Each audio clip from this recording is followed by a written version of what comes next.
Good evening. Thank you for joining us this evening to talk a little bit about the fall recruiting timeline and kind of what the landscape looks like, specifically for high academic college softball programs and specifically for your grad years, the 2022s and younger. So current high school sophomores, freshmen, as you kind of move into this recruiting space.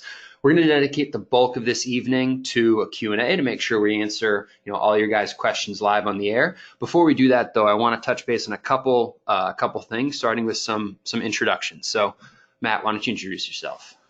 Thanks, Max, and thank you guys for spending a little bit of time with us. As Max said, we want to keep this mainly about your questions. My name is Matt Sternberg. I run the business development for the honor roll camps. I've been here almost 6 years. I've been able to help thousands of student athletes like yourselves be able to connect with the right schools. Sports really played a big role in my upbringing into high school. I went through the recruiting process, although in a different sport, and it's really nice to be here with you. So thanks, Max. Awesome. Thank you, Matt, and thank you for being here this evening. My name, as Matt said, is Max McKenna. I'm our senior manager of marketing here at the HeadFirst companies. I myself went through this high academic recruiting process at Amherst College, a number of years ago, let's say. I graduated from Amherst in 2011 after playing baseball there for 4 years and first went into teaching and coaching at the high school level, first up in Massachusetts at Phillips Andover Academy, and then at a small private school outside New York City called the Masters School. Came back to HeadFirst full-time 5.5 years ago now, and have been working here ever since, particularly closely with this honor roll showcase program to help student athletes access their goals of playing baseball and softball at the next level at these types of schools. So it's a good segue into what is HeadFirst and kind of why are we here? Why are we talking to you guys tonight? HeadFirst is a showcase platform meant to help specifically high achieving, academically focused student athletes in their aim to efficiently target the right colleges at the next level. This means, and this has a couple key phrases. First off is that high achieving, academically focused student athlete. These are the schools that we bring to camp are very high academic schools. They have a great academic program in addition to a great softball program. And so that is a key focus. We refer to the high academic recruiting process. It is not, dominated by just the Ivy League or just the NESCAC schools or whatever it is, but the student athletes that we help and that come through our showcases are those that are trying to marry and put side by side the two goals of achieving their athletic potential on the field in college and also their academic potential at the best academic and holistic school fit that can offer their college experience for those 4 years and then well beyond that as well, serving them as they graduate college and move into the rest of their careers. And the second key part that you see here is efficiently targeting the right colleges, not just about getting, exposure to a lot of different schools. We certainly have a lot of schools that come to camp, but a key piece of this is that they are the right colleges. They all offer unique, but certainly high academic experiences at the college level in their softball programs, with the idea being that it's really gaining efficiency for student athletes who aren't just looking for a school where they can play softball anywhere, but they're looking for the right college experience and focused on that academic piece as well as that athletic piece too. And now, how can HeadFirst help student athletes with the recruiting process and kind of what do we offer? And so I mentioned before, efficient, guaranteed exposure to the right list of schools. Key here is this guaranteed exposure. The way that we format our showcase delivers a number of different ways in which coaches have the opportunity to recruit you. There is the showcase portion that gives you guaranteed reps in front of coaches. There's meet and greets. There's a practice session with these high academic coaches, and kind of delivering their wealth of softball knowledge. There's live gameplay, so they have the chance to recruit you. There's interactions on the field, in the dugout. So really offering, again, this right list of schools and giving these coaches the opportunity to see you play in a handful of different types of contexts and really get to know you as more than just a player, but also as a holistic student athlete as well. And again, that's part and parcel of that second bullet, direct engagement with college coaches. These college coaches, yes, they're looking for girls who can play softball at their school and really help contribute to the on-field success of their programs, but they are also looking for student athletes who fit the right character and the right culture for the program that they're building. And giving coaches the opportunity to directly engage with student athletes at our camps is a really key piece of that experience, because it lets them get to know you as a student athlete and not just recruit your skills on the field, but also recruit your character, your personality, your energy for their locker room and for their dugout, so you can make sure that you are the right fit for them at the next level. Yeah, and Max, the first bullet on here is talking about efficiency. And I think that is really key, because the number one question that you and I typically get is, well, we're spending a lot of money on travel ball. We're doing this all summer, all fall long. Like, that's really where it should be. And we agree. We like the travel ball model for many different ways, which we can get into later. But, I think it's really, really important where you can see a large number of coaches, such as at HeadFirst, where you're going to see 50 plus schools from a variety of different conferences, divisions, parts of the country, but do it in a small setting. So instead of it being on miles and miles and, of these large fields, it's in one small facility where coaches are on the field with you. They're also right there. You have plenty of ample opportunity to be able to go and interact and talk with them. So the other two here are, having the platform to be able to go and find new coaches. So I think that's probably the number one thing that we hear is, wow, there was a lot of schools that I didn't really even know were real interested in me. HeadFirst gave me the platform, the opportunity to be able to open up that umbrella, and actually coaches feel the same way. And then the last part is, our experience, as well as the results, right? We've been doing this, you said this, for 21 years plus now. So we have the experience to run these events and do them in a very efficient way, but results has been something that's really, really important, especially when you're making a big dollar purchase. So the next slide here, we see, so my favorite thing is to see all the kids who have come through our program. Here's 8 of them on here that have gone off to great schools. And on here, you're going to see the variety of schools like Duke and Georgetown to your Ivy League programs. But then some of the smaller schools as well. Grinnell, NYU, Brandeis, you have Columbia, you have Brown, you have Penn. Those are all incredible schools that offer a variety of different types of majors and things that kids really want to go to learn. The next thing here we're going to talk about is, what are our dates, where are our locations, and what we have remaining. So we've run so far 4 camps in 2 different locations. So we're out west in Chino Hills in California in early June. Then we finished up on Long Island that second week of August. And our remaining camp, which we'd love for you guys to attend, is going to be in Orlando, November 9th and 10th, which is that weekend. It really gives kids a nice opportunity to be able to go and be seen. We're going to talk a lot about timetable for the younger groups to really get ahead of this process before the next year. And you see here just a sample of some of the schools that will be joining us down there in the fields outside Orlando there. Again, as Matt mentioned, a lot of schools that will be there. This is just a small sampling. There'll be 40 to 50 schools there. And they offer a huge variety of different experiences. The unique kind of thing that ties them all together is that they are all obviously incredible academic institutions. You look at Amherst and NYU, other than the fact that they are great academically and they wear purple, they have very little in common. So again, building a kind of unified front of these coaches around this high academic experience, but also facilitating a lot of discovery platforms and saying, okay, I came to school or I came to camp knowing that I was interested in Brown and Dartmouth, but now I know a lot more about Bowdoin and Bates and I get to know those coaches. So it kind of helps facilitate that discovery. Now we really want to work into, again, the Q&A portion of this evening. So just to let you guys know how to send in these questions, over in the GoToWebinar toolbar, there should be a little questions tab. If you just type, you click on that, type in there, send it over to us, and we will collect those questions and answer them as we go through to make sure we're answering what on your mind.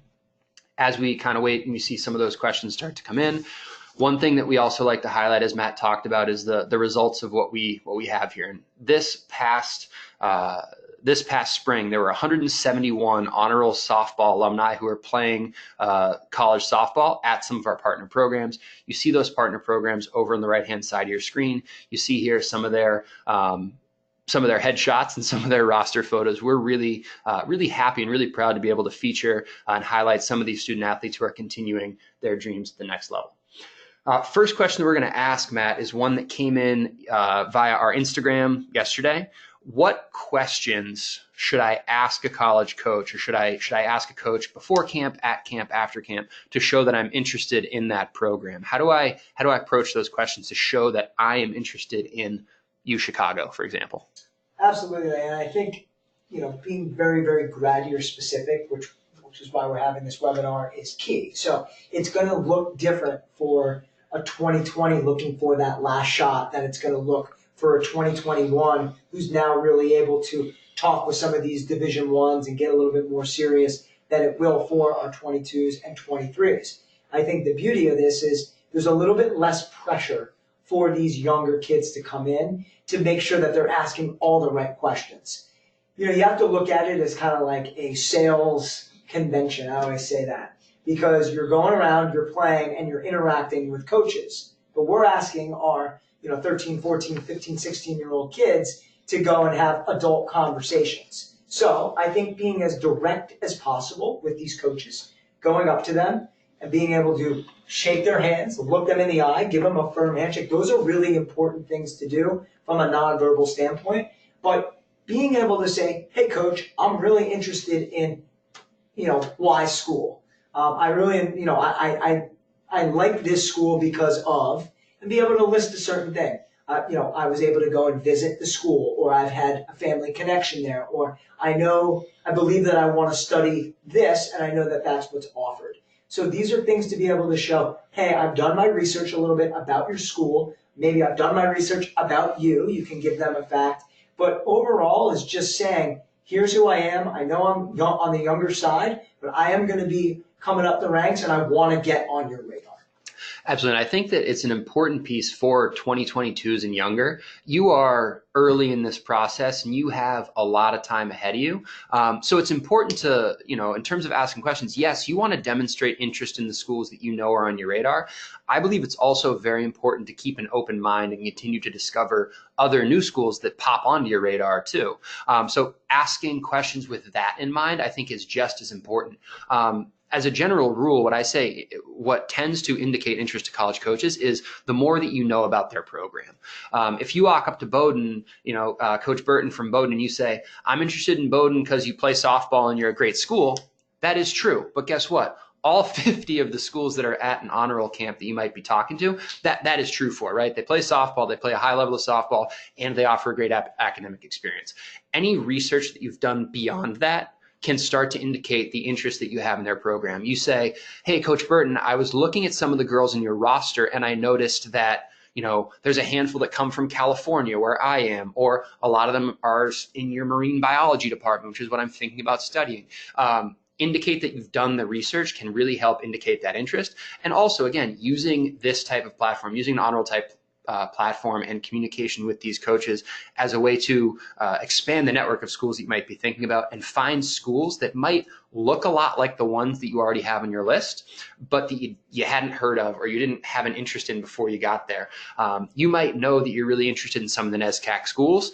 Then you find out that Grinnell exists, and it turns out that Grinnell looks a lot like those NESCAC schools. If you took one of those schools from New England and just transported it to the middle of Iowa, they have a lot in common. So maybe that should make its way onto your list. So when I think about phrasing questions to coaches and doing your research before a camp and communicating with coaches, it's really important to, yes, demonstrate that interest and be very explicit about that. Coach, I'm interested in your program because of, 1, 2, 3 reasons, but also really keeping an open mind through those communications as well. And use this, as we said, as a platform to go out and learn more about yourself along with those schools. So again, we talk about this, being able to get on these schools' radar is key. I said this in a webinar, I think a couple months ago, where I said, I wish it was that easy, where you could be, a rising senior and all your SAT scores are in place, or a rising junior, and, you're seen for the first time and a coach says, great, I want you, and there you go.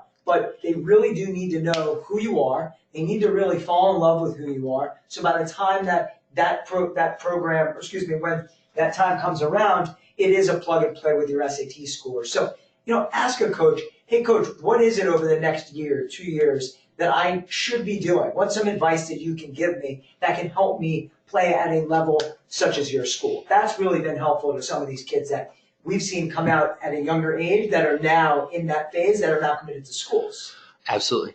The next question that we're going to take on is one that just came in.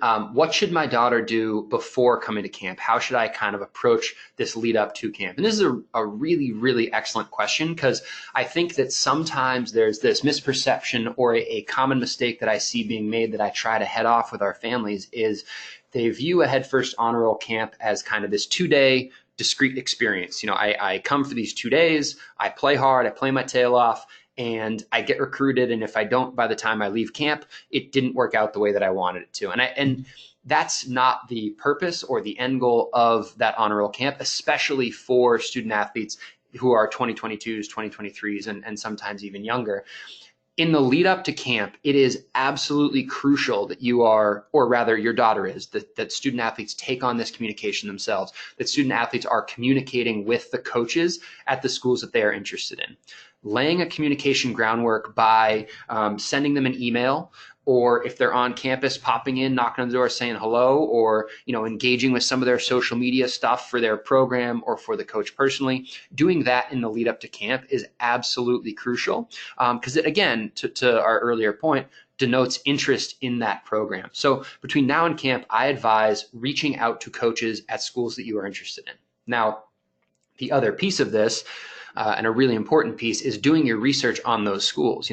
Take a look at the list of schools that are coming to a camp that you're going to and learn more about all of them. Yes, do some more research on the ones that are already on your list. If you have your heart set on looking at UChicago and NYU, great. You should learn more about both those programs and how they did last year on the field and what their players are majoring in and what the campus is like, et cetera. Certainly do that research on those schools, but also cast a broader net and research a lot of these different schools to find other ones that might look a lot like the schools that you already have in your radar that also could offer a really wonderful experience. So the two things in the lead up to camp for 2022s and younger that I think are doing your homework and doing research on the schools, and also starting to lay that communication groundwork with these college coaches, understanding that because of NCAA guidelines, Division I schools won't be able to reach out and say, hey, Max, thanks for the email. I'm really interested in recruiting you. You might get a form email back because their hands are bound. Their hands are tied by some of these NCAA regulations. But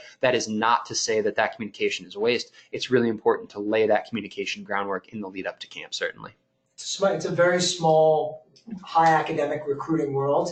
These coaches start to get to know you. A lot of them have been there for a very long time and will continue to be there. And I think to the last point, if they're not there, they usually go to another school that's very similar. We see that often. So you don't realize all the work you put in now, the amount that it pays off later.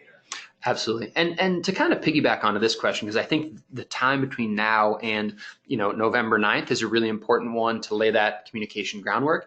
But there's also the at-camp experience and taking full advantage of that, and then the post-camp communication as well. And in the at-camp experience, I think it's really important that student athletes of all ages, but especially these young student athletes, these 2022s, these high school sophomores, take advantage of that time to connect in person and engage directly with as many college coaches as possible. To get on these coaches' radars, get a sense of how Lacey Wood from Harvard, how she coaches a program. Is she the type of coach that you can see yourself playing for in a couple of years?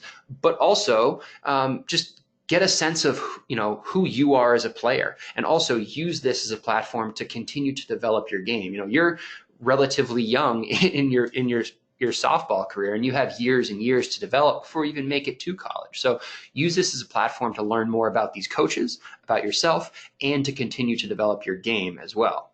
Now, then there's also the after camp, and I think that the after camp is one that sometimes gets left behind, but it's really important in my mind to follow up with these schools, the schools that you connect with, the coaches you connect with while you're there. Follow up with them proactively. Thank them for their time. It was really great to meet you, Coach Sternberg. I'm really interested in NYU. I'd love to talk to you further. I'm right up the road in Connecticut, and I'll let you know when I'm on campus.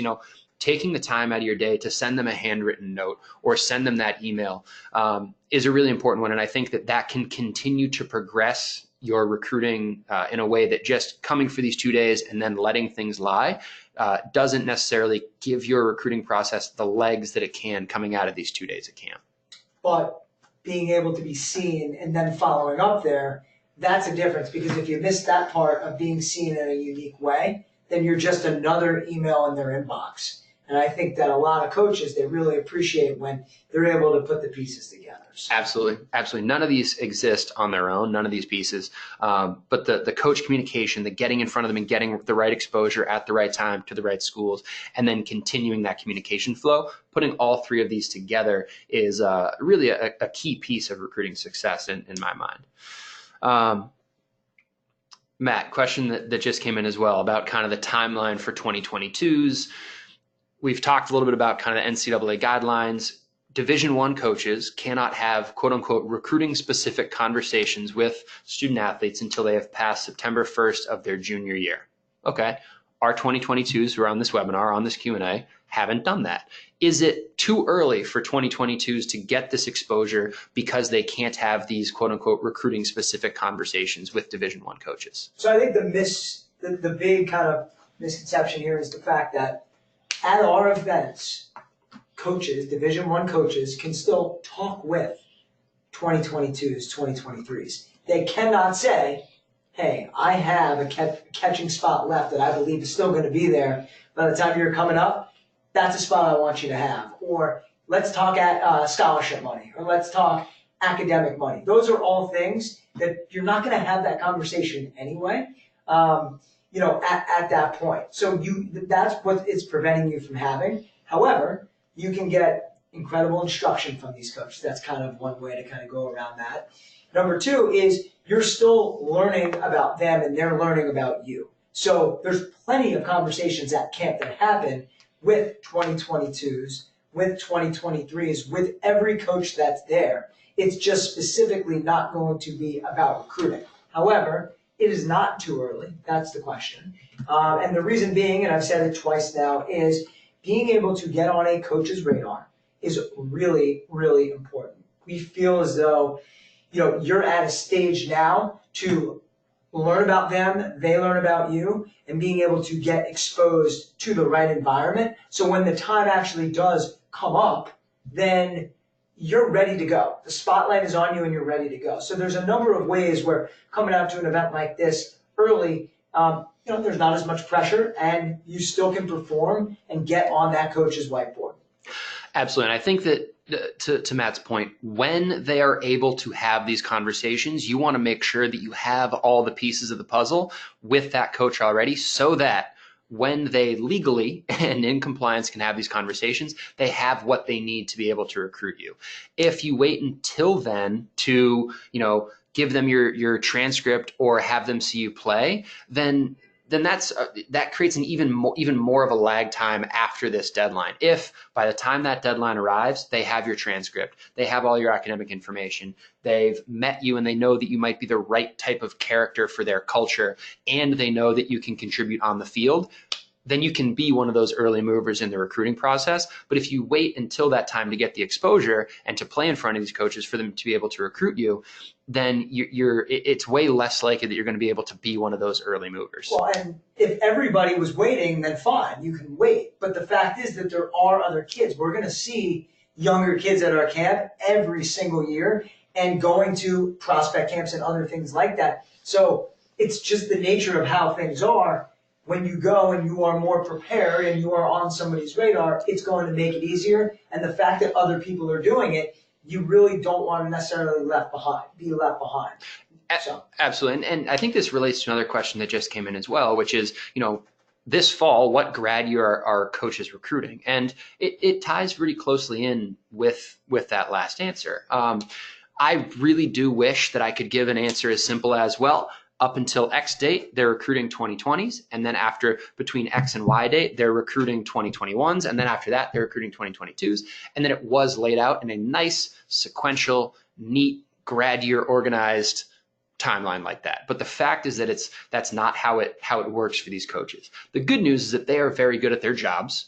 And so they are looking at 2020s, 2021s, 2022s, 2023s, at tournaments, at events like ours. They're looking at and actively recruiting all of these different grad years, but the lenses that they are looking at these players with is just different. For a 2021 or a 2020, they might be looking at you play and say, is this a player that I can commit later on today, or that I make a call to next week?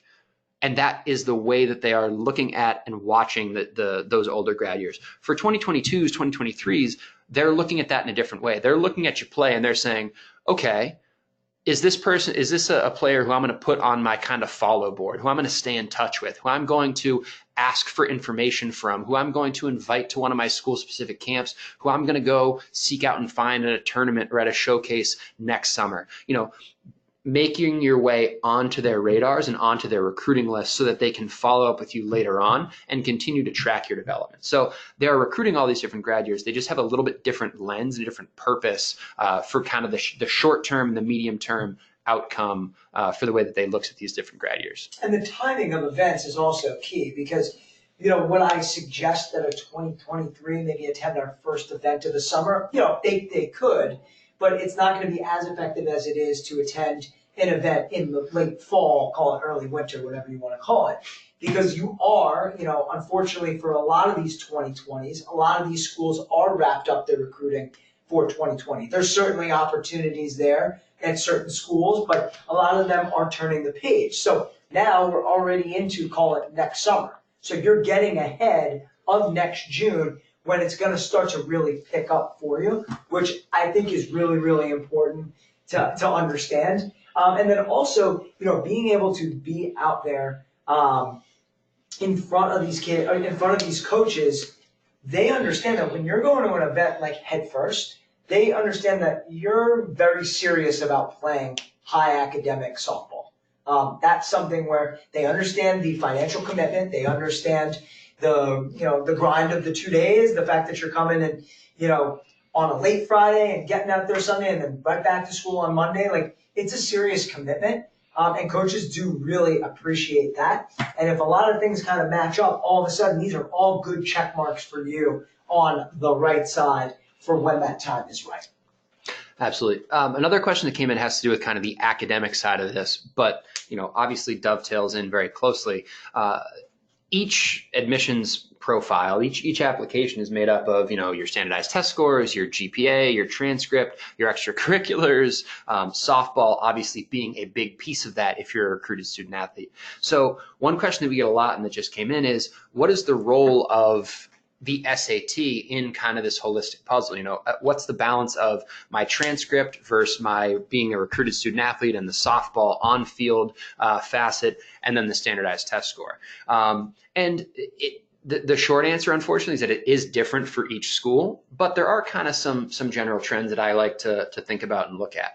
First of all, admissions departments and coaches and everybody across the board understands that an SAT or an ACT is a small window into your performance as a student athlete during a specific 4 to 5 hour chunk of a Saturday afternoon sitting in a high school gymnasium or auditorium.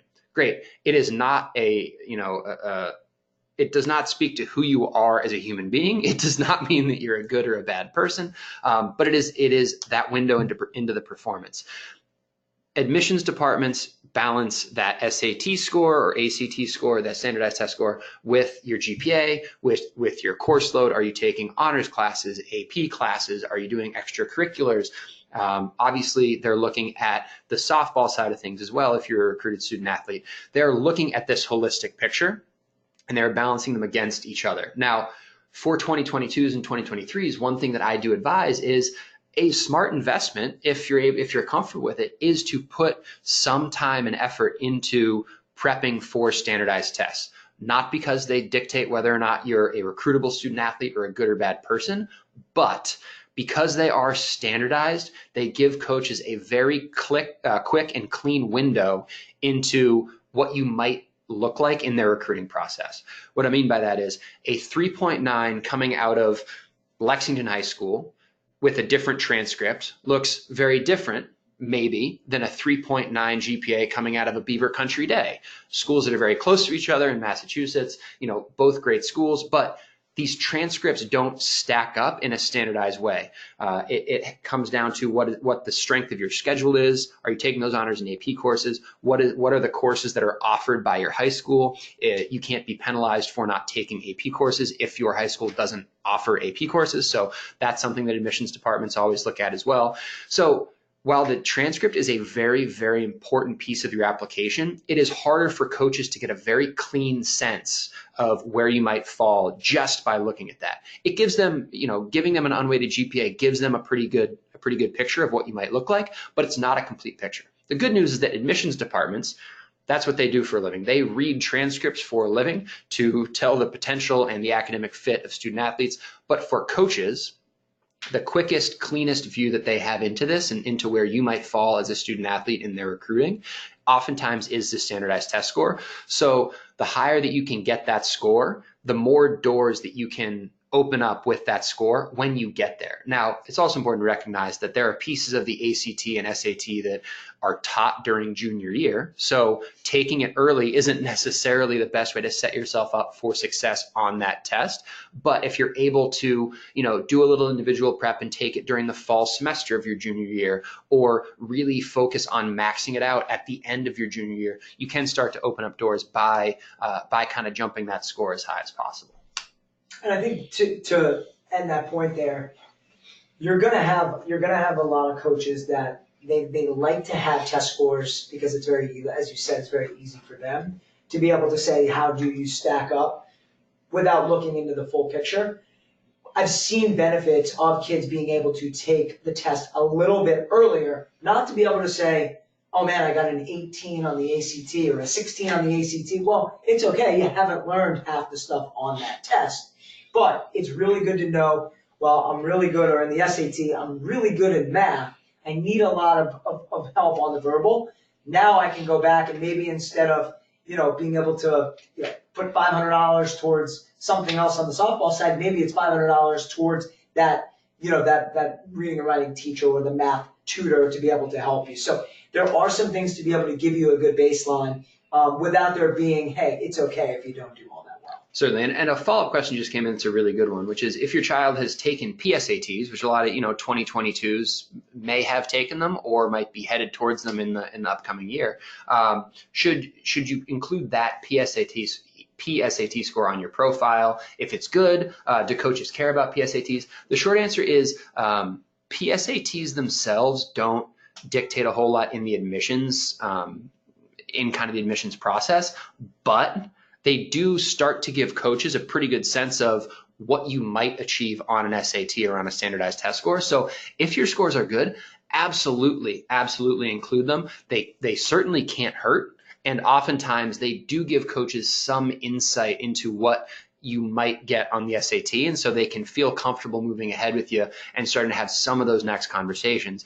They won't be able to say, oh, you have a PSAT score and 1.5 years of high school grades. Great, you're committed, you're coming to Harvard. But they can say, if things continue on this trajectory, I believe that I'm going to be able to recruit you heavily in a year, once you have another year of transcript or you have some of those preliminary SAT or ACT scores. So certainly can help because they do give some insight into where you're headed with that standardized test score. We are already a couple minutes over, and I want to make sure that we're respecting everybody's time. So we're gonna wrap this up. Now, I will say this is certainly not the only last chance that you have to get any of your questions answered. You see there on the screen, there's our email address, our phone number. We have a live chat feature on our website. So if you pop onto our website and type your question right in the box that comes up in the bottom right-hand corner, we can make sure we get those answers for you. Also, we do have some great content on our blog around recruiting and kind of how to open up some of these doors and how to approach these camps. So I advise, take a look at some of that and dig in there, as well as some stuff on our Instagram channels as well, some video from players that have been through there and some advice on achieving at the next level. On behalf of everyone here at HeadFirst, I'll say thank you so much for taking the time this evening. We really appreciate it, and we certainly hope to see you either this fall or next summer as you continue your recruiting. Thank you, guys.